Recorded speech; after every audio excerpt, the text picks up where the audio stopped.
Esse podcast faz parte da iniciativa O Podcast é Delas. Saiba mais em opodcastedelas.com.br.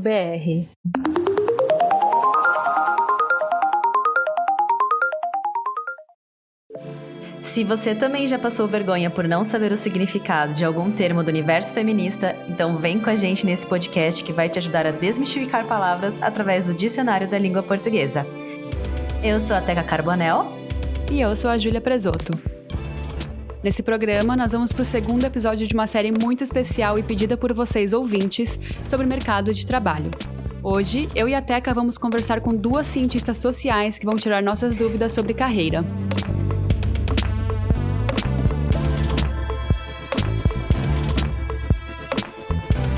Antes de começarmos esse episódio, já vamos pedir para vocês correrem lá no nosso Insta, @dicionariofeministapod, e acompanharem todas as discussões sobre os termos que a gente traz aqui no podcast.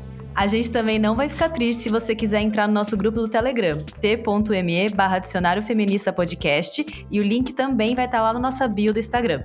Lembrando que esse episódio faz parte da campanha O Podcast é Delas 2021, uma campanha criada para promover a maior participação e promoção de mulheres no podcast. Aproveite e procura a hashtag O Podcast é Delas 2021 nas suas redes sociais para encontrar muitos outros programas. Segundo o dicionário, cientista é aquele que é especializado em uma ciência, e social é o que disse das ciências que estudam os vários aspectos e fenômenos relativos à sociedade. De modo geral, o cientista social estuda as manifestações culturais e sociais desde a origem da humanidade até os dias atuais. Para isso, esses profissionais normalmente se utilizam de pesquisa de dados e análise de expressões culturais no intuito de entender alguns fenômenos sociais como migração, decisões políticas e movimentos sociais. Dentre os campos de estudo que um cientista social pode se especializar estão a antropologia, a ciência política e a sociologia. A antropologia vai focar mais nos estudos das diferentes culturas humanas, como a língua, estrutura familiar, manifestações artísticas e religiosas. A ciência política vai tratar de temas ligados aos sistemas políticos, estudando as relações de poder, leis, ideologias e regimes governamentais. Por fim, a sociologia aborda as dinâmicas da sociedade atual, investigando suas origens e estudando sua evolução e desempenho. Para ter contato com tudo isso e se tornar um cientista social, você deve cursar uma graduação em Ciências Sociais que tem duração de 4 anos. Durante esse tempo, para ficar a par de todos os estudos e teorias já realizados, o graduando tem que ler bastante conteúdo produzido nas áreas de História, Geografia, Economia, Psicologia, Economia, Filosofia e Metodologia Científica. Apesar do grande volume de leitura, muitos cientistas sociais optam por seguir a carreira acadêmica, se dedicando à pós-graduação e desenvolvendo suas pesquisas de mestrado e doutorado. O cientista social também pode atuar fora da universidade em diversas áreas e ONGs, no setor público e privado. Alguns cargos ocupados por esses profissionais são de pesquisadores, críticos sociais, escritores, professores, palestrantes, comunicação social, assessoria política e etc. O curso de Ciências Sociais é oferecido por diversas instituições de ensino pelo Brasil. Entre as universidades públicas estão a USP, a UFRJ, a UNB, a FURB e a UFPE. As universidades particulares que oferecem o curso são PUC São Paulo, PUC Rio, PUC Rio Grande do Sul e a Universidade da Amazônia.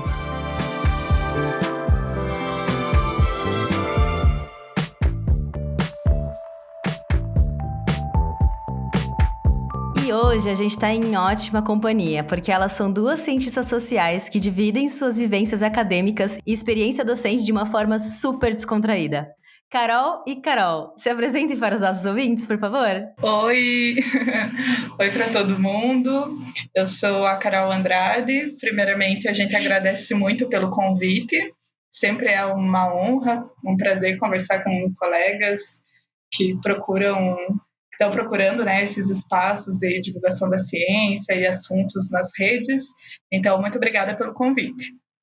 Então, eu sou Carol Andrade, como as meninas falaram, eu sou cientista social, me formei na Universidade Regional de Blumenau em 2019. Então, logo que eu saí da graduação, eu ingressei no mestrado, estou terminando o mestrado, no final desse mês é a minha defesa de dissertação. Eu faço mestrado em educação e eu contemplo mais pesquisas na área da sociologia da educação, sociologia do cotidiano escolar e ritos de interação escolar. No momento eu não estou dando aula, né? Estou finalizando a pesquisa, mas em breve, se tudo der certo, pretendo voltar para a sala de aula e trabalhar também com a docência. Oi, eu sou a Caroline Laísa. Também me formei na Universidade Regional de Blumenau em licenciatura em Ciências Sociais no ano de 2017 e também me formei no mestrado em Desenvolvimento Regional em meio à pandemia no ano passado, 1º de abril. Defendi minha dissertação no mestrado em Desenvolvimento Regional e desde a graduação, desde o TCC, eu venho pesquisando a contribuição de mulheres das ciências sociais para pensar o pensamento social brasileiro, pensar a questão do território, desenvolvimento, região, entre outros temas que se entrelaça, pensando a partir da interseccionalidade, entre outras questões. Ai, que delícia, meu Deus, esse assunto é muito legal.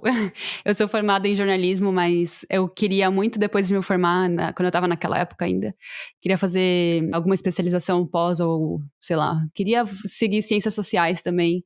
Então eu tô muito animada de conversar com vocês sobre isso. Eu queria que vocês contassem um pouquinho sobre como foi a história de amor de vocês com as ciências sociais, como que vocês decidiram prestar esse curso. Bom, eu entrei na universidade ainda muito jovem, eu tinha 17 anos, eu saí do ensino médio direto para o curso de ciências sociais. Eu decidi fazer ciências sociais no último ano do terceirão mesmo, por afinidade com a área. Eu gostava muito de filosofia, geografia, aquela afinidade de também se espelhar em professores que você admira e, enfim, eu gostava muito das discussões.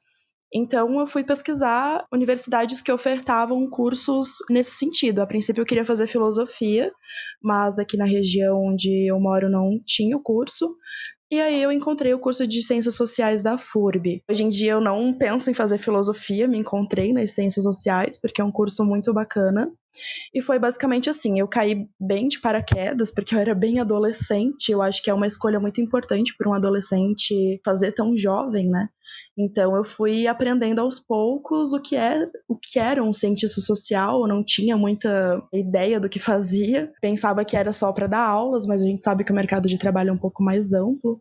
Então no meu primeiro ano de graduação foi mais para eu entender o que estava acontecendo, para passar por esse processo de maturidade, enfim, né, uma adolescente em outra cidade, estudando numa universidade, enfim. Então, daí eu comecei a participar de projetos como PIBID, projetos de extensão, participar de semanas acadêmicas, organização de colegiado, organização de estudante. E foi a partir dessas experiências que eu e a Carol, a gente compartilhou bastante essas vivências, né? Porque eu era de uma turma anterior da Carol, então a gente compartilhou vários desses momentos. Foi a partir disso que eu fui me constituindo uma cientista social, entendendo os caminhos que eu queria levar dentro da área. Então, a gente sempre fala a todo momento da importância do PIBID na nossa formação, que é o programa de iniciação à docência, onde a gente pôde se construir professoras. Então, se hoje em dia eu consigo entrar numa sala de aula um pouco mais de segurança e desenvolver aulas mais pensadas com metodologias diferenciadas, enfim, foi por conta do PIBID na minha formação. Acho que fez total diferença. E a gente sempre fala a todo momento que a gente tem a oportunidade de exaltar esse programa do governo tão bom, né? Então, no último ano da graduação, com o TCC, que eu fui me encontrar no meu projeto de pesquisa, no tema que eu queria pesquisar. Eu não tinha feito iniciação científica durante a graduação, então eu não tinha muito bem a experiência com pesquisa.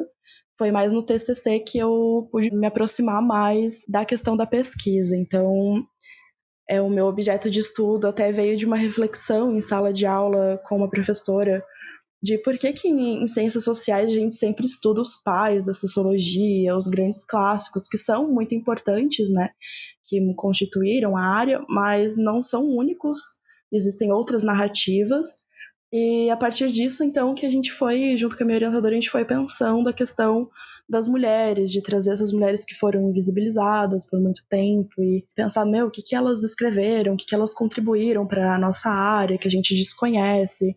E existem muitas autoras, a lista é gigante, que dá vontade de pesquisar todas.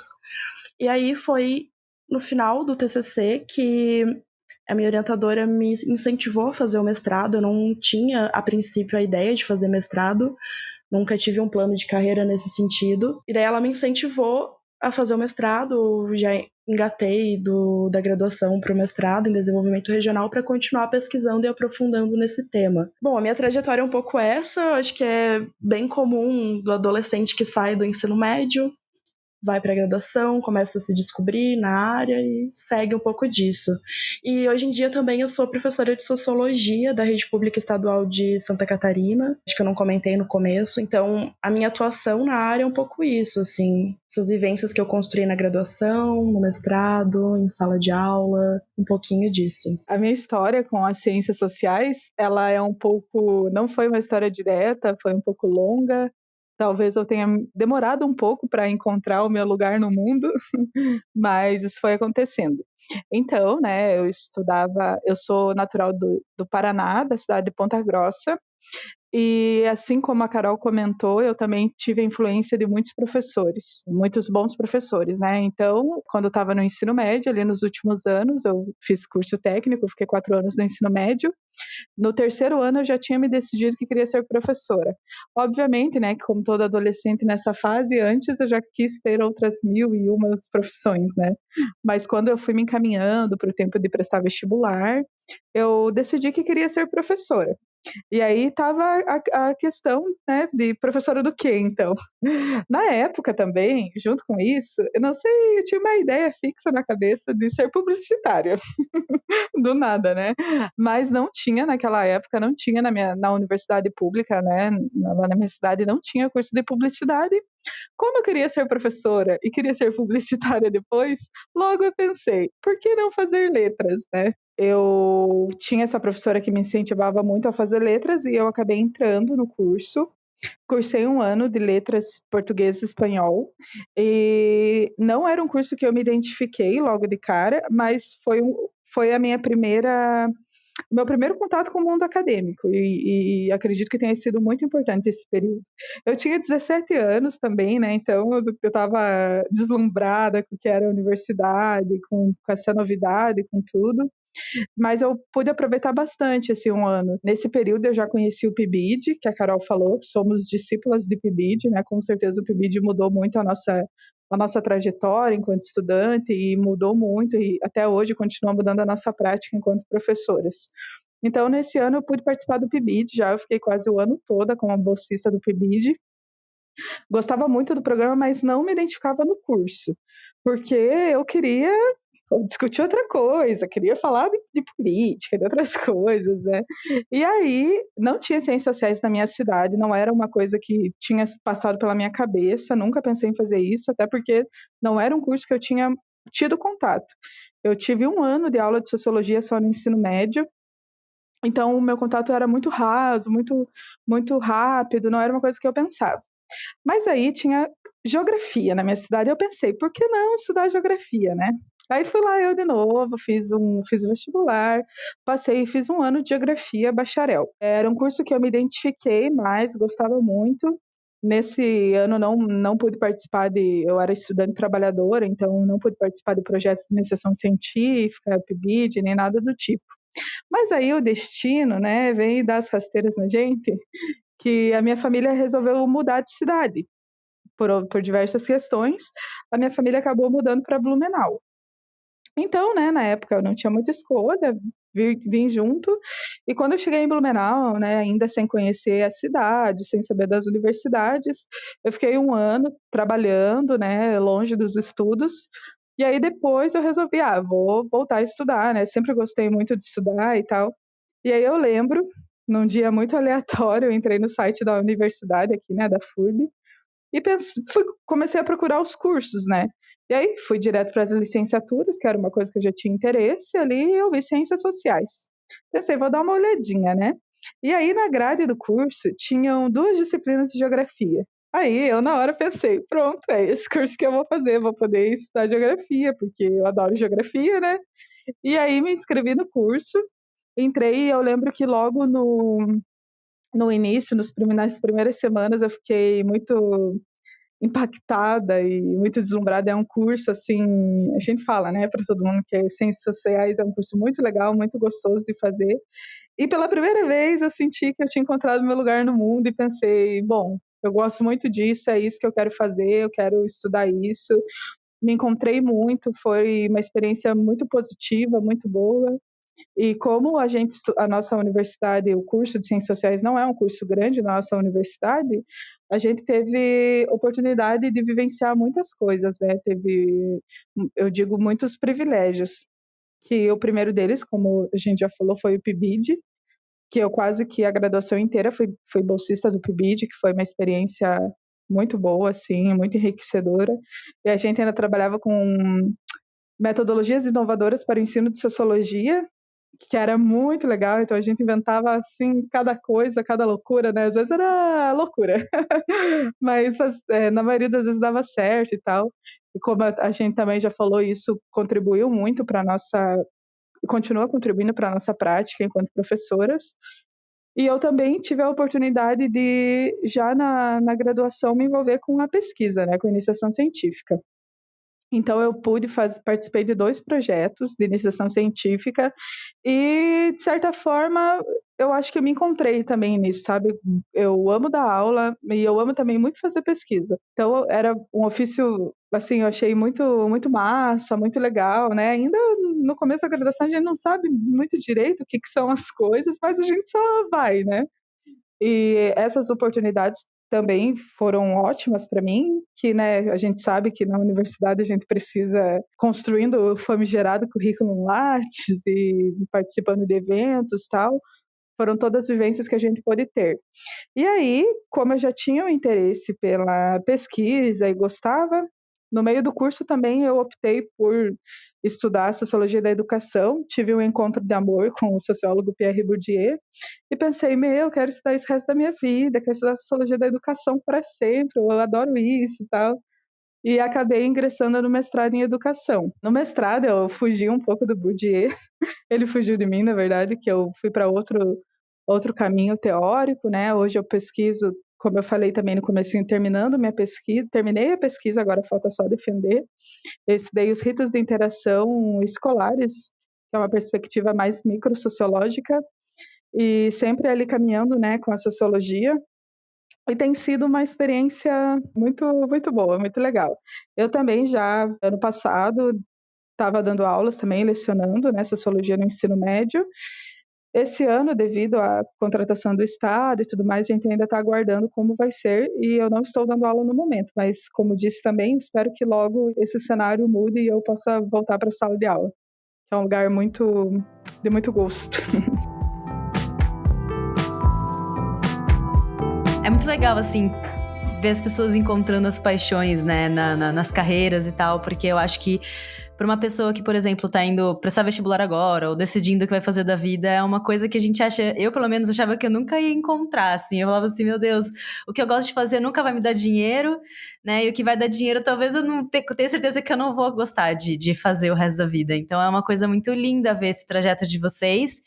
E uma coisa também muito importante que me lembra, assim, tanto eu e a Ju, a gente, num episódio anterior, a gente falou sobre as nossas experiências profissionais também, como a gente chegou até aqui. E uma coisa que eu vejo que é muito comum na fala de vocês duas é que, por exemplo, você tem que fazer uma decisão, né, de carreira aos 17 anos, né, mais ou menos, acho que é a idade que todo mundo tá terminando a escola e tá se preparando para fazer vestibular, enfim. E eu, pelo menos, aos meus 17 anos, eu era muito nova para fazer uma decisão, assim, que iria impactar pro resto da minha vida. Esse era o meu pensamento na época, né? Só que na fala de vocês, assim, e também na minha experiência hoje em dia, eu vejo que, assim, às vezes você começa um curso, você não precisa fazer ele inteiro, né? Da mesma forma que a Carol falou que começou curso de letras, depois geografia, a Ju também falou que tinha começado um outro curso, que era de terapia ocupacional, antes de ir pro jornalismo. É uma coisa que a gente acha na nossa adolescência, né? Quando tá prestando vestibular, que, assim, é um tiro que você pode dar, né? Sendo que não, assim, você pode começar a descobrir, entrar em contato com outras áreas dentro da universidade. E uma vez que você entra na universidade, você descobre mais sobre aquela área, né? Por exemplo, vocês duas foram fazer o mestrado.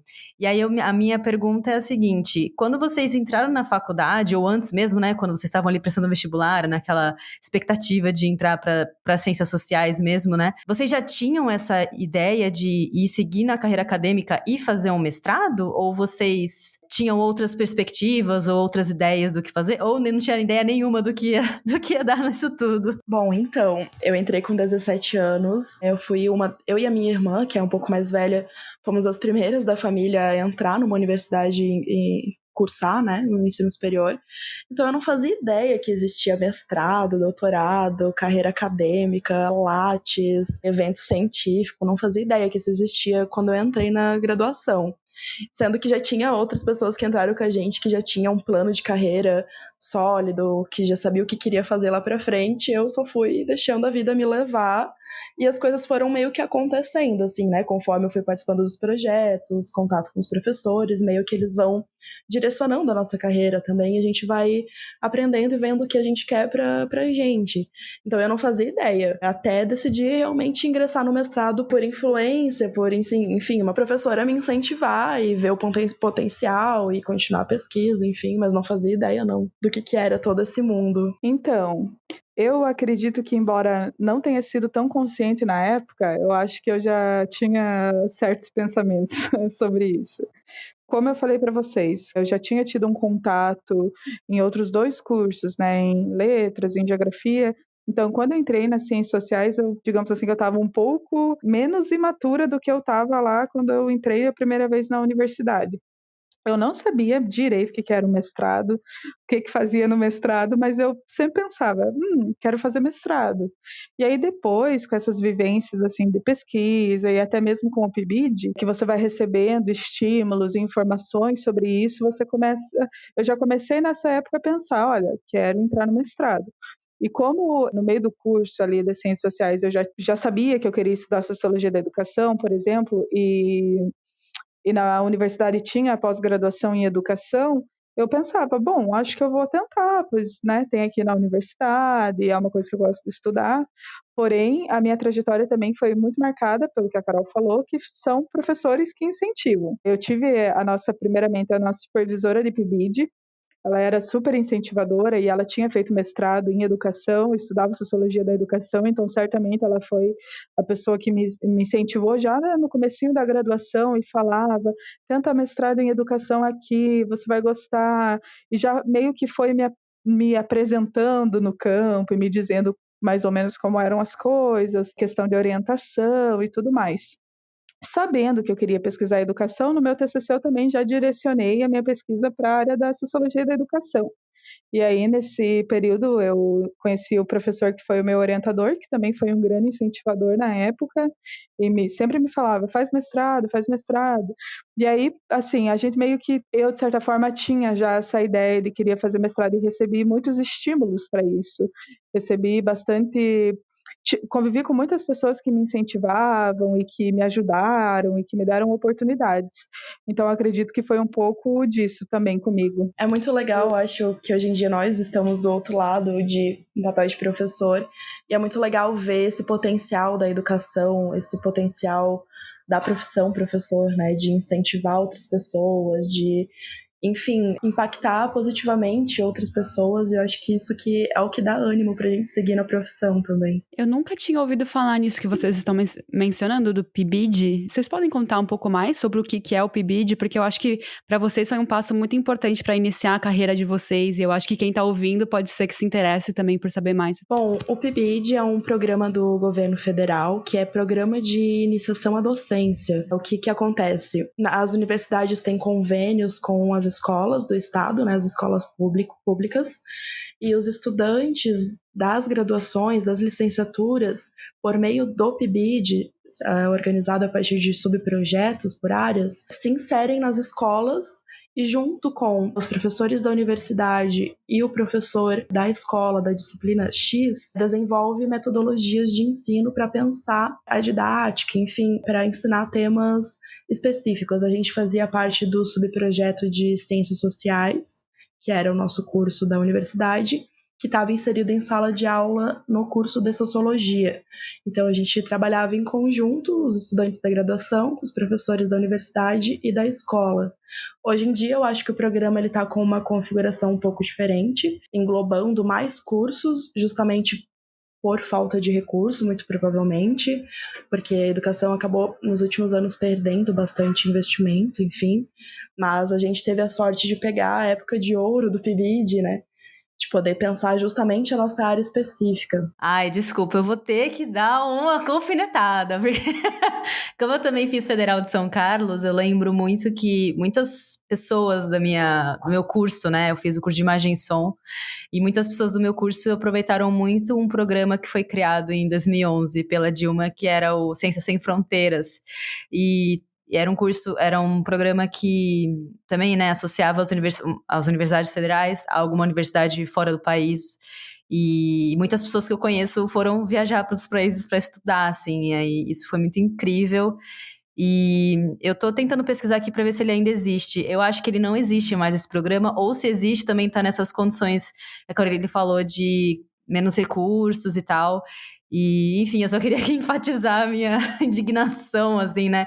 Porque vocês estão falando, gente, cientistas sociais comprovam que os estudos são uma fonte muito, né, a educação é uma fonte muito rica de conhecimento e de espalhar, né, enfim, informações importantes e incentivar pessoas a procurarem a sabedoria e desenvolverem projetos incríveis, mas, por outro lado, enfim, a gente está numa situação em que a gente tem menos recurso entrando para programas lindos como esses, que estão, né, tipo, formando pessoas incríveis que a gente está conhecendo agora nesse momento. Enfim, só dar uma alfinetada aqui, desculpa, galera, pode continuar. Saudade da minha ex, saudade do meu ex, presidente.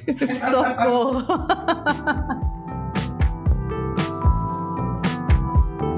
Eu queria fazer uma pergunta, na verdade, com relação da representatividade feminina nesse espaço das ciências sociais, assim. Se nos estudos que vocês têm durante a universidade, como que as mulheres estão representadas. Eu sei que é uma coisa muito difícil pensar, porque a gente teve acesso à universidade muito depois dos homens, né?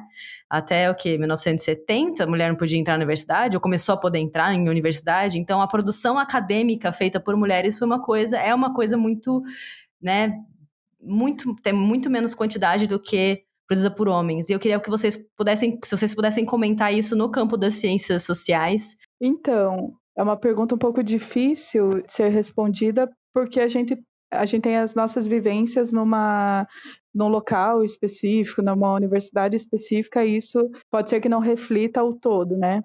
Mas a gente começar a pensar já a criação das ciências sociais e da sociologia, que são ciências dominadas por homens. Então, como a Carol falou ali, que ela se interessou pelo assunto de mulher por pesquisar mulheres na ciência, porque quando a gente entra no curso de ciências sociais, e eu acho que de forma geral as ciências humanas como um todo, a gente ouve falar o quê? Nos pais da sociologia, os clássicos da sociologia são majoritariamente homens, a maioria dos autores que a gente estuda são autores homens, então nesse sentido a gente já pode sentir um pouco como é o campo, né? Que infelizmente é um campo dominado pelos homens, pelo menos da sociologia clássica e na criação, né, dessa ciência.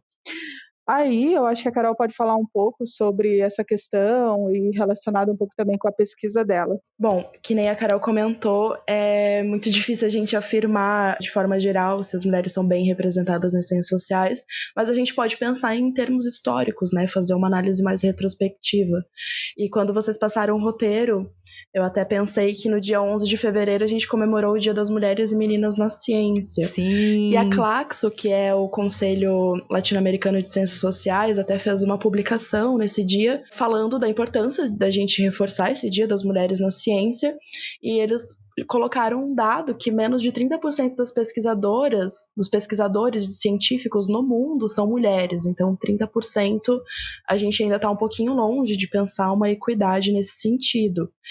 E apesar da gente perceber que é um cenário que está mudando pouco a pouco, as pessoas estão falando mais disso, historicamente essa tendência é que exista uma desigualdade entre homens e mulheres, porque a gente vive em estruturas que promovem isso, né? Como o patriarcado, o capitalismo, o colonialismo, são estruturas que se alimentam dessas diferenças, não só entre homens e mulheres, mas que marcam também a questão de raça, a questão de fronteiras, de pensar o norte e o sul, por exemplo, né? Eu sou muito discípula da Silvia Federici, que tem um livro incrível que é o Caliban e a Bruxa, e eu penso que a análise dela, que ela faz nesse livro, sobre o surgimento do capitalismo, como ele impõe essas normativas sobre as mulheres, explica muita coisa sobre essa questão da invisibilidade das mulheres em várias áreas que a gente percebe por aí, né?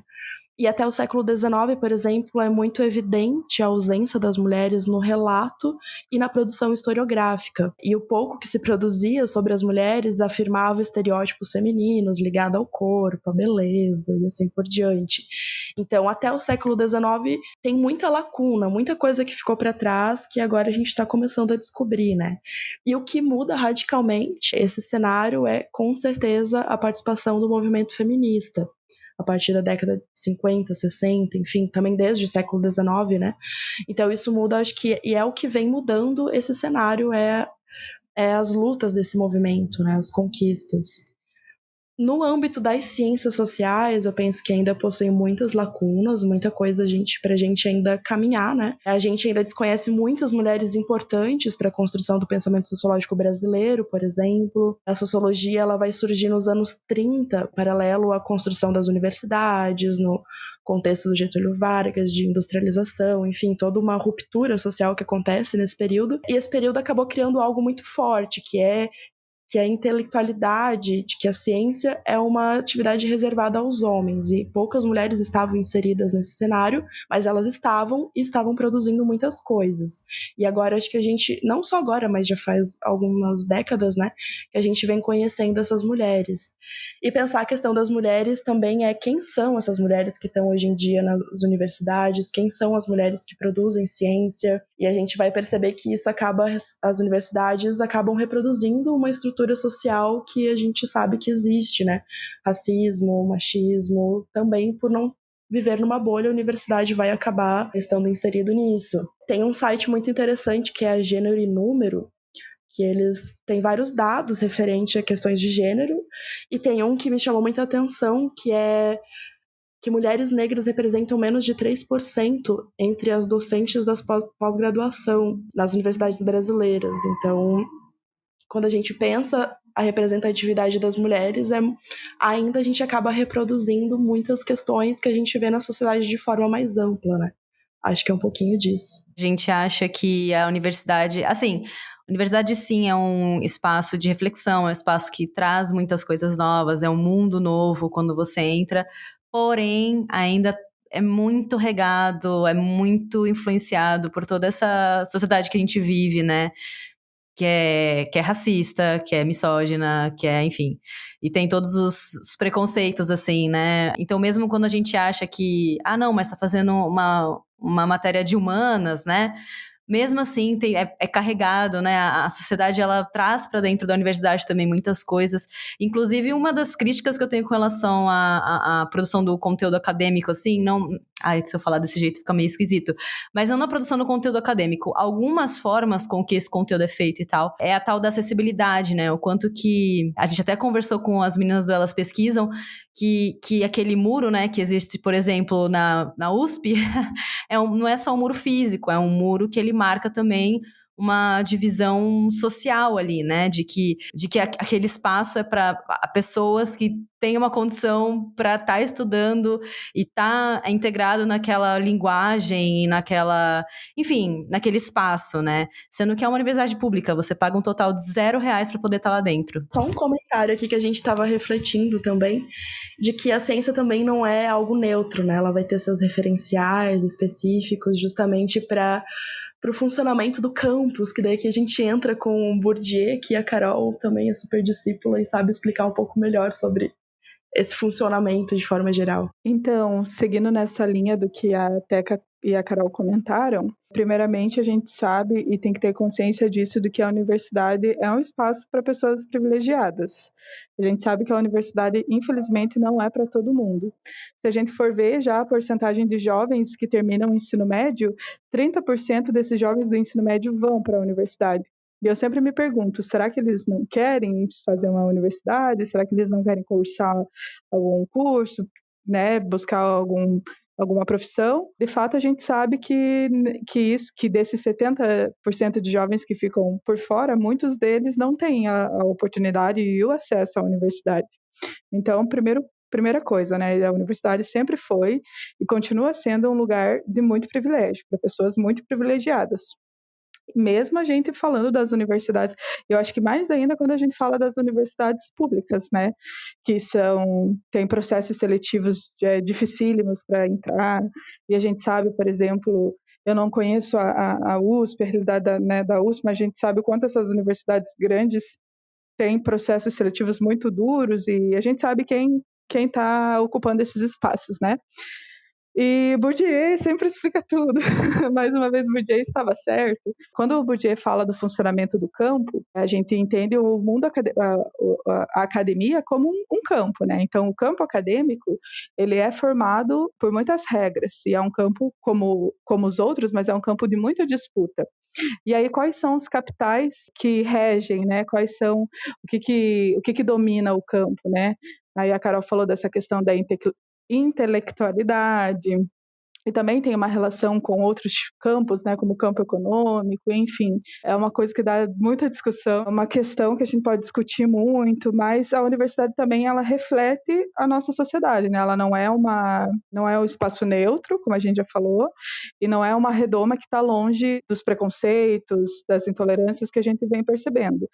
Quando a gente pensa, olha, a universidade é um lugar de pessoas que estão discutindo coisas e estão abertas para as ideias, e na área de sociologia, né, principalmente, o lugar de discutir a sociedade e tal, mas ele não é um espaço neutro, não é um espaço que está longe de também ser um lugar de muita de dominação e de dominados, um lugar de conflitos e um lugar que também continua propagando o que a sociedade tem feito, né? Os preconceitos, as diferenças sociais, diferenças financeiras, raciais, enfim. E quebrar com isso é muito difícil. A gente que pesquisa, eu, por exemplo, que pesquiso questão de gênero dentro da sociologia, ainda tem muita gente que acha que isso não é importante. Dentro do desenvolvimento regional, tem temas que são os grandes temas que são ditos como importantes e outros temas marginalizados.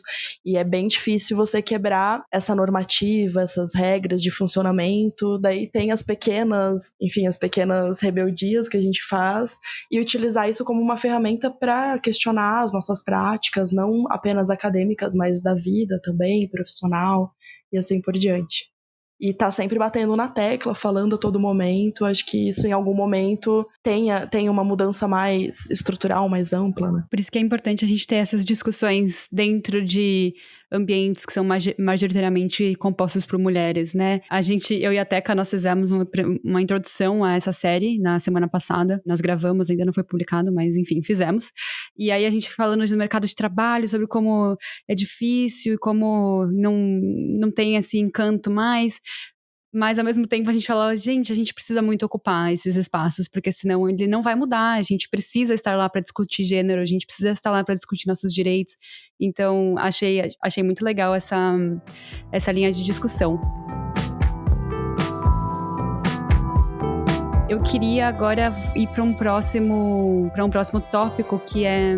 Eu queria fazer tipo uma junção, assim, uma pergunta que junta um pouco o que é o futuro profissional para vocês e quais também são as possibilidades de carreira para quem quer estudar ciências sociais. Então, a gente sempre pensa sobre isso, é um assunto que a gente sempre vem discutindo e não dá para deixar de ser um pouco pessimista em relação a isso. A gente sabe que a ciência, no geral, e principalmente as ciências humanas, tem sido constantemente atacada nos últimos anos. E o que são esses ataques, né? A gente fala, está sendo atacada.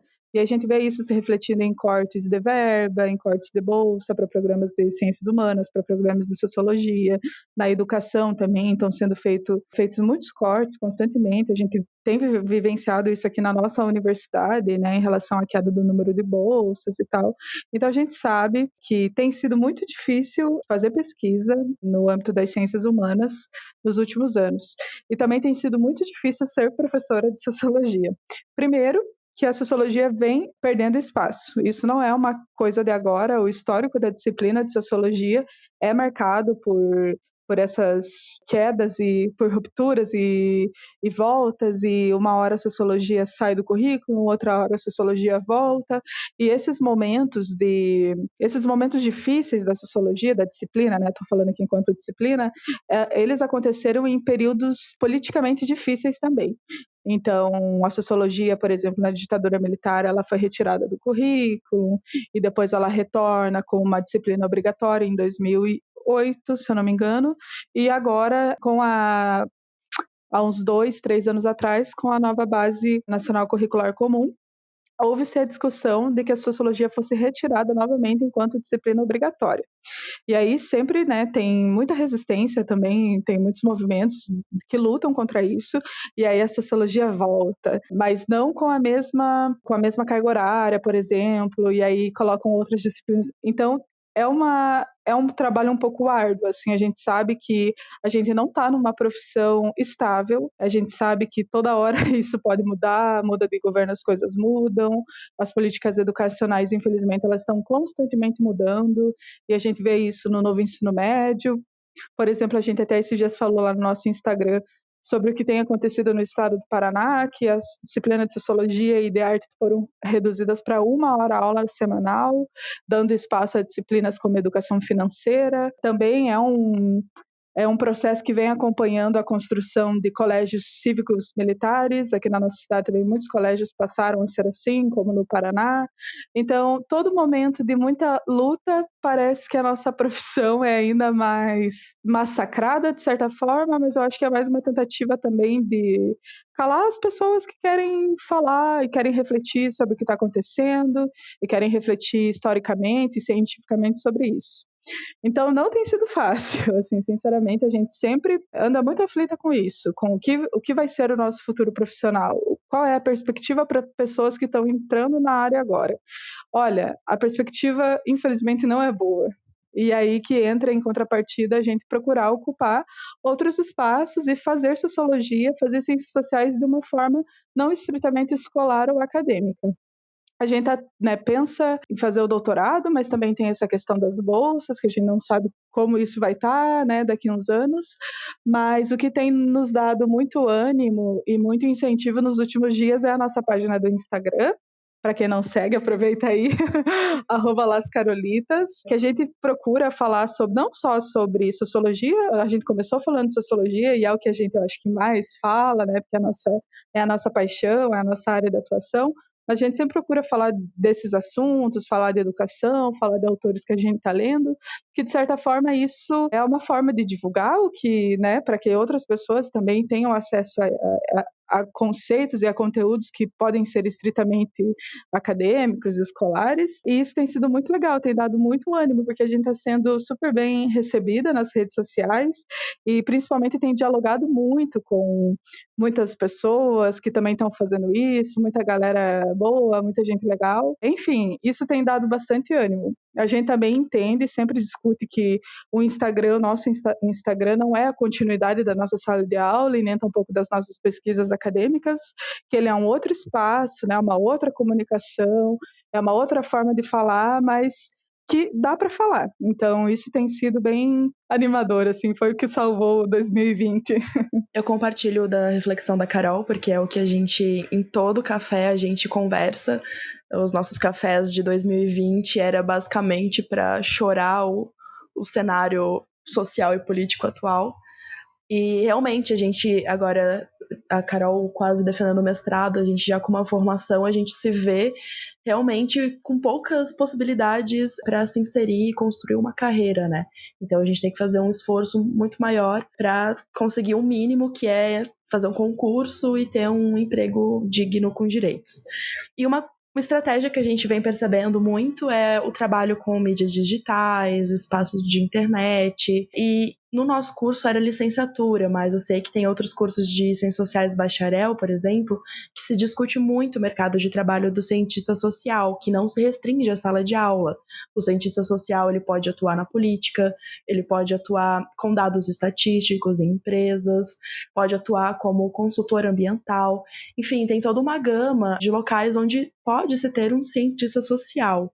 Ano passado, eu fiz um LinkedIn para justamente ver o que estava acontecendo lá nas discussões sobre ciências sociais, e tem até um grupo cientistas sociais no mercado de trabalho, e lá eu percebo que tem várias outras possibilidades, como analista de dados, e também a carreira de mídias digitais, de experiência de usuário, enfim, que a gente pode estar qualificando o debate para além da sala de aula em outros espaços. Eu acho que isso é uma questão que vale a pena a gente ficar de olho.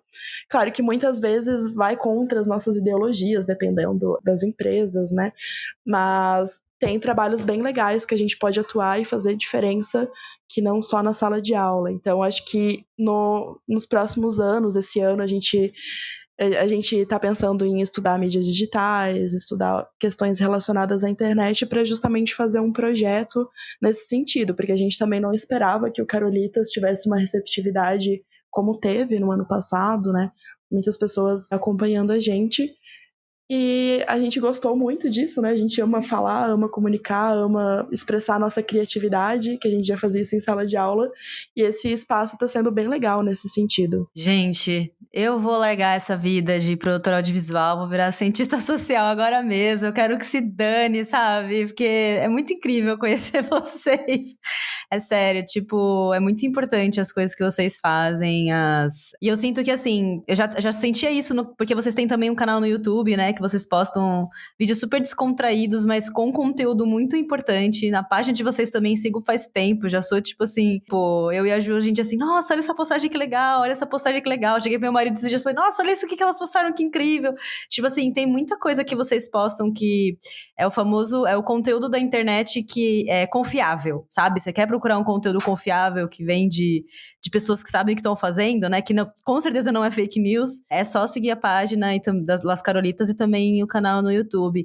E eu sinto que isso também tem a ver com a atuação de vocês como professoras, porque vocês são super didáticas para explicar assuntos que são complexos, né? E aqui tô vendo mais uma vez que, cara, vocês me prendem muito, assim, eu entendo muito o que vocês estão falando e eu quero muito continuar entendendo. Por isso que eu tô tipo assim, que se dane minha área, minha carreira, eu vou virar cientista social e vai estar tudo certo no final. Porque é isso, assim, a gente precisa disso. E essa batalha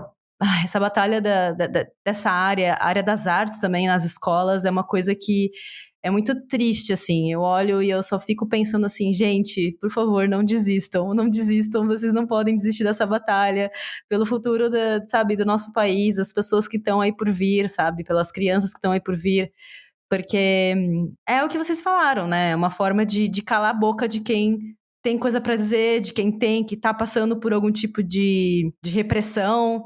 Então, enfim, eu tô aqui só falando que vocês são incríveis e que eu sou fã demais de vocês e tô realmente reconsiderando a minha carreira. A gente não tem nem roupa pra ouvir esses elogios.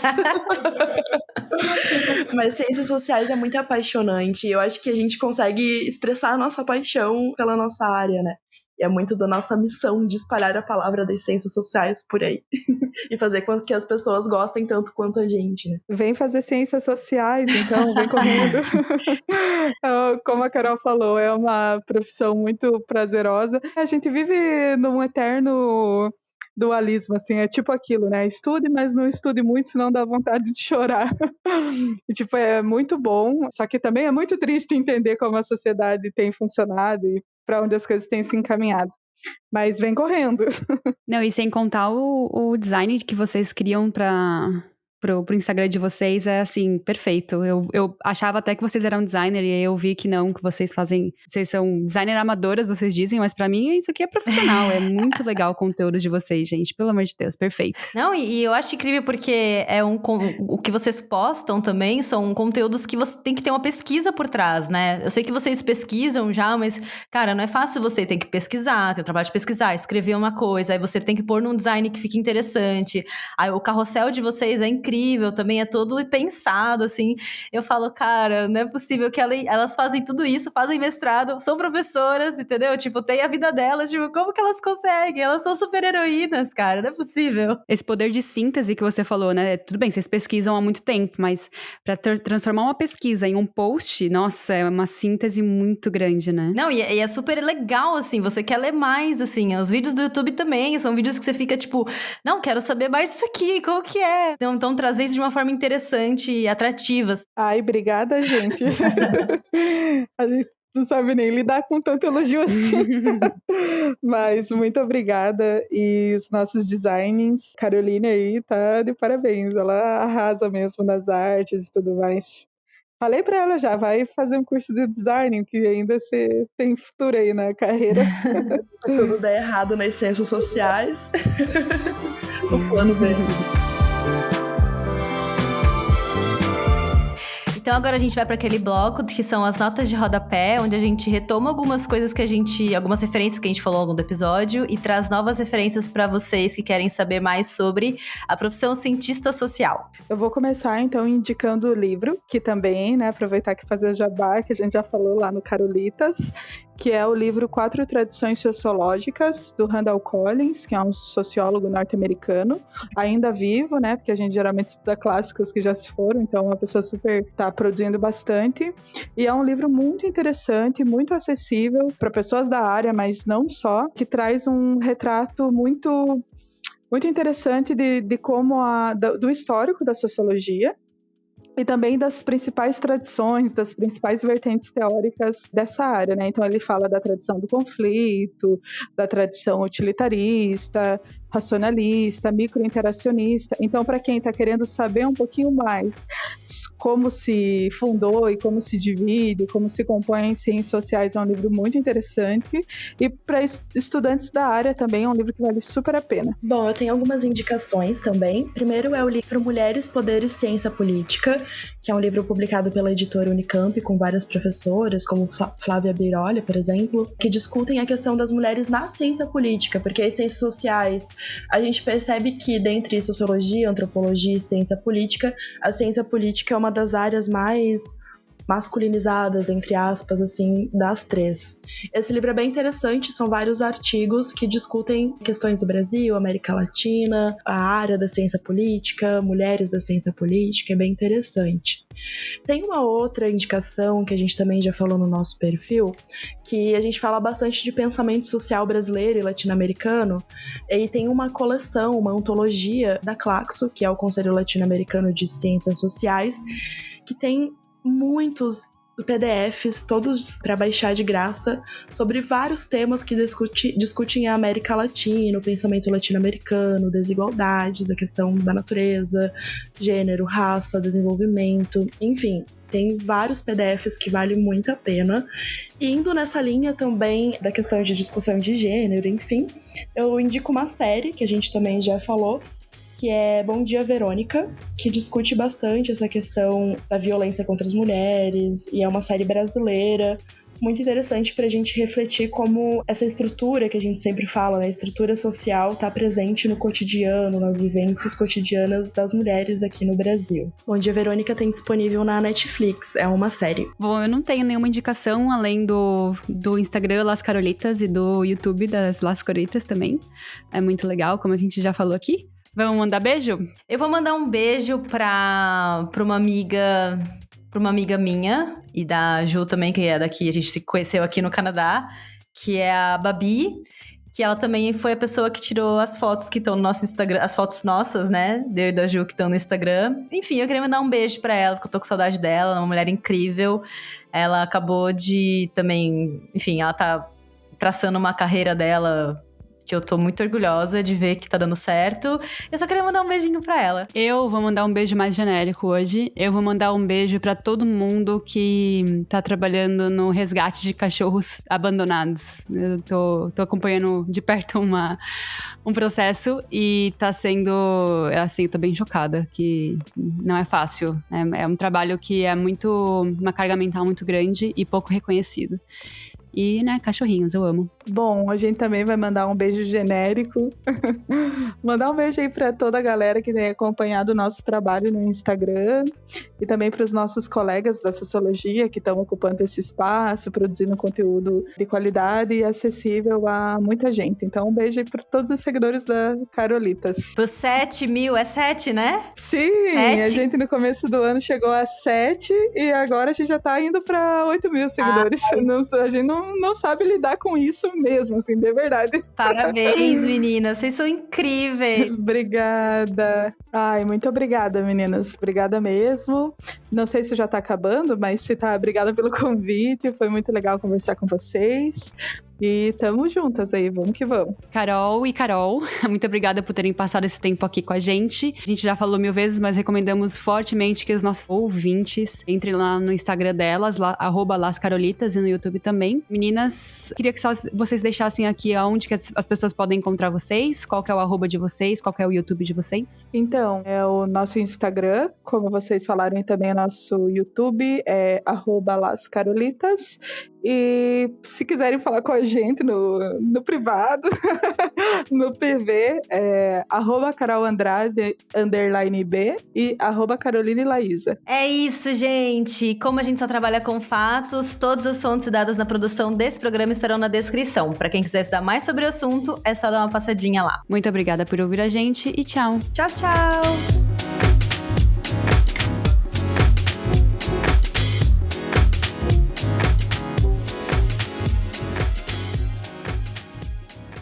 Gostou desse episódio?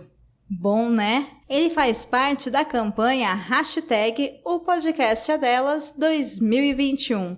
Procure pela hashtag durante esse mês de março nas suas redes sociais ou acesse o site opodcastadelas.com.br e encontre muitos outros programas promovendo a maior participação de mulheres no podcast.